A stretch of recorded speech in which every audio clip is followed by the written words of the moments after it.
First, Singapore welcomes the multi-phase ceasefire and the hostage release agreements that were announced on the 15th of January 2025. We urge all parties to abide by its terms and especially to enable humanitarian assistance to flow. Fortunately, we've seen an increased delivery of humanitarian aid into Gaza in the last 2.5 weeks, and this is vital to alleviate the dire humanitarian situation. This unimpeded delivery of aid must continue, and we urge all sides to reach an agreement for the subsequent phases in order to achieve, hopefully, a permanent ceasefire and the release of all hostages, and to allow for the long-term reconstruction of Gaza. Since the start of the Israel-Hamas conflict in October 23, Singapore and Singaporeans have contributed significantly, and we've so far conveyed 6 tranches of humanitarian assistance to Gaza. These 6 tranches account for more than 19 million Singapore dollars. In fact, Minister Maliki Osman just visited Jordan 2 weeks ago to witness the handover of the 6th tranche, which comprised almost 1.3 million Singapore dollars that were raised by the Rahmatan Lil Alamin Foundation, and this was given to the Jordan Hashemite Charity Organization and to UNICEF. We are making plans for a 7th tranche of humanitarian aid, and this will consist of food, essential supplies, and medical supplies. And this will be conveyed by the RSAF's multi-role tanker transport aircraft, and we will deliver this to our Jordanian partners. I've just spoken to the Jordanian Foreign Minister yesterday to confirm these arrangements. Let me reiterate Singapore's appreciation to all our regional partners in the Middle East, especially Jordan, Egypt, the UAE, and Cyprus, for their support in facilitating the delivery of our humanitarian assistance to Gaza. We look forward to doing more together, and we hope to be able to provide more help to the civilians in Gaza as they rebuild their homes and their lives. Our contributions would not have been possible without the generous support of Singaporeans and the hard work of organizations like the Rahmatan Lil Alamin Foundation and the Singapore Red Cross. I hope that all Singaporeans will continue to contribute to these fundraising efforts, and in fact, the Rahmatan Lil Alamin Foundation will be embarking on a further fundraising for Gaza during the holy month of Ramadan. The reconstruction needs of Gaza will be significant, and Singapore will continue to contribute bilaterally or in partnership with others in the region. We also stand ready through our enhanced technical assistance package to support training programs in Gaza in collaboration with the Palestinian Authority. Mr. Yam asked whether the ongoing tensions in the region pose any immediate or foreseeable implications for Singapore's diplomatic interests and regional stability in the Middle East. Singapore remains deeply concerned about the volatile situation.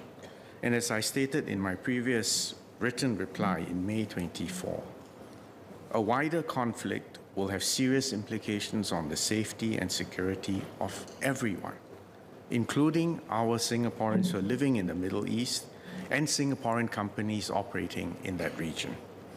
I added that greater regional tensions would also impact international energy markets, commercial aviation, and global supply chains. Therefore, we will have to continue to monitor very closely the developments in the Middle East, and we are grateful that our strong ties with various partners in the Middle East have prevailed. In fact, working together has given us opportunities to deepen these diplomatic relations, and that's why we have been able to convey timely humanitarian assistance to the civilians in Gaza. Mr. Zulkarnain and Mr. Yam also asked about the role that Singapore can play in contributing to sustaining the ceasefire agreement and promoting regional peace and stability. I understand the intent behind these questions, but I think we need to be realistic and we need to be circumspect about the role that we can play. What we can do from far away is to encourage all the parties to reach an agreement for a permanent ceasefire in Gaza and to pursue a longer-term solution. But we need to understand the complexity and the deep historical entanglements of this conflict in the Middle East, and there will be no quick and easy solutions. Singapore supports the right of the Palestinian people to a homeland of their own. We believe that the only viable path for achieving a comprehensive, just, and durable solution to this long-standing conflict is a negotiated two-state solution, consistent with the relevant UN Security Council resolutions. And we hope that the leaders on both sides will find the political will, courage, and imagination to resume direct negotiations, although we know that these will be very difficult in the light of the very painful 16 months that have just passed. Thank you, Speaker, and thank you, Minister, for the comprehensive replies. When the last round, when the local Muslim Foundation doing fundraising, our Nanyang residents were encouraged and also contributed fundraising, and we're looking forward for the next fundraising that's coming in the next month, Ramadan period. I want to ask supplementary ministers, if there is a permanent ceasefire, will the Singapore government consider trying to build a school or the hospitals so that we can be involved in the reconstructions of the Gaza? Well, I thank your residents and indeed Singaporeans all over who have contributed generously, and I'm sure will continue to contribute generously during the holy month of Ramadan. There are many needs in Gaza, and we will focus especially on our partnership with the Palestinian Authority, in particular on capacity building. And that means especially on education, on scholarships. We're in fact expanding our scholarships to both at the undergraduate and postgraduate level to deserving Palestinian scholars who will get in on their merit. And we will also work closely to provide training opportunities for the bureaucrats in the Palestinian Authority, because they need to step up capacity if they are able to engage not only in reconstruction, but ultimately in administering a state of their own in a constructive way. And that is the only way to really give long-term hope to the people of Palestine who deserve so much more. So watch this space. We will continue to work very closely with the Palestinian Authority and, of course, our partners throughout the Middle East. Mr. Zulkarnain Abdurrahim. Thank you, Speaker. Thank you, Minister, for answering my question. I think it's besides the good work and the fundraising of our people to assist the civilians in Gaza. I think in the midst of all this fundraising, can there be greater involvement from Ministry of Foreign Affairs to possibly help Singaporeans understand the complexities of what the Minister mentioned, the deep historical entanglements during the process of our fundraising, so that we can, besides doing what we can for others, we can also remind ourselves what we have here in Singapore and what we can hope to achieve in the future for Palestinians when we host them in Singapore. Mr. Zulkarnain has actually raised quite a profound point. That first, we count our blessings in Singapore, that we're able to live at peace with security, a multiracial, multi-religious, multilingual society, a tiny city-state in the heart of Southeast Asia. And even as we count our blessings, we don't take it for granted. And what has happened in the Middle East, as indeed in many other troubled spots in the world, can also act, if we are not careful, to divide us, or to polarize us in our responses to events far away. And I consider it a blessing that in all these months, we've been able to keep our society together.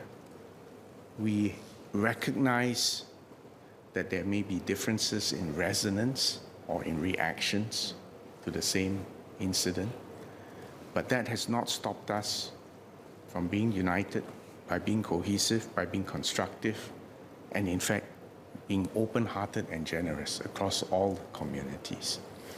So this is a very important point. I should also add that in all my interactions with the Palestinian Authority over the years and with our Arab partners in the Middle East, they have always been very intrigued. And you've been with me on our visit, and so has Mr. Giam. They've been very intrigued when they look at the composition of our delegation and how that diverse crew can work so closely together and constructive. So Singapore's position is, when we interact with the Palestinians, is first they're just interested in how we do it. And that's why when we offer capacity building programs and focus on education, focus on training, focus on helping them come up to speed with public administration, with digitalization, with finance, and all the other aspects, it's got extra resonance and there's extra interest. I also remind them that, in fact, Gaza is about half the size of Singapore, and it's got a population 1/3 of Singapore, which means actually Singapore is a more crowded, congested place than Gaza. And again, the peace, the security, the cohesion, and of course the economic success of Singapore stands as a beacon of hope and of what is possible in the future. So it is these intangible elements actually that in fact give us more salience, but without overstating the point. At the end, we are far away and we are small. We are not in the immediate neighborhood. We can't rebuild Gaza, but we can stand as a positive example of a successful multiracial, multi-religious society which has learned to hang together, to confront challenges collectively, and we have succeeded so far for 60 years. Thank you, sir. Minister, I'd like to ask two supplementary questions. One with regard to the donations that have been provided. As of January this year, through the IIF, we have provided 19 million in terms of aid to the people of Gaza. I think what is also important in the minds of Singaporeans who have contributed most generously to this effort is the assessment of the effectiveness of the aid provided and whether it has been properly accounted for. Our partners there, as we witnessed during our visit with Minister last year, have been very helpful. But I think it bears reassuring our donors in Singapore that they are properly accounted for. Secondly, how does Singapore assess the credibility and sustainability of the current ceasefire agreement? And what diplomatic tools do we have, especially our very developed relations with countries in the region, that can be leveraged upon to encourage both parties in this conflict to uphold it? The humanitarian support has been provided in several separate channels. First, of course, there's the delivery of emergency humanitarian food, essential supplies, medical supplies. And for that, we are, in fact, I should highlight the role of our SAF, the RSCF, in delivering these physical supplies on the ground, through even heli drops, and as I said, there'll be another mission to send further supplies to Jordan in the coming weeks. So that's one channel. Another channel is money. So as I illustrated just now, Minister Maliki was in Jordan, almost $1.3 million donated to the Hashemite charity organization in Jordan and and UNICEF, focusing especially obviously on children. The third modality, you might recall that we have doctors in Singapore who have been providing teleconsultation for the more complicated cases resulting from injuries in Gaza, and I want to make a shout out for them. I'm quite sure if we ask for volunteers, doctors, nurses, physiotherapists, occupational therapists would line up to go.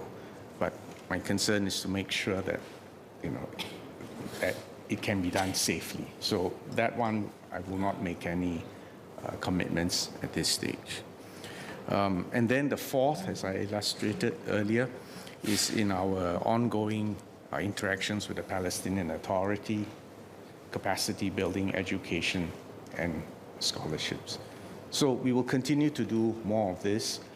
We will also continue to be very mindful that we need to make sure all our contributions are properly accounted for and used to benefit the widest group who need it the most.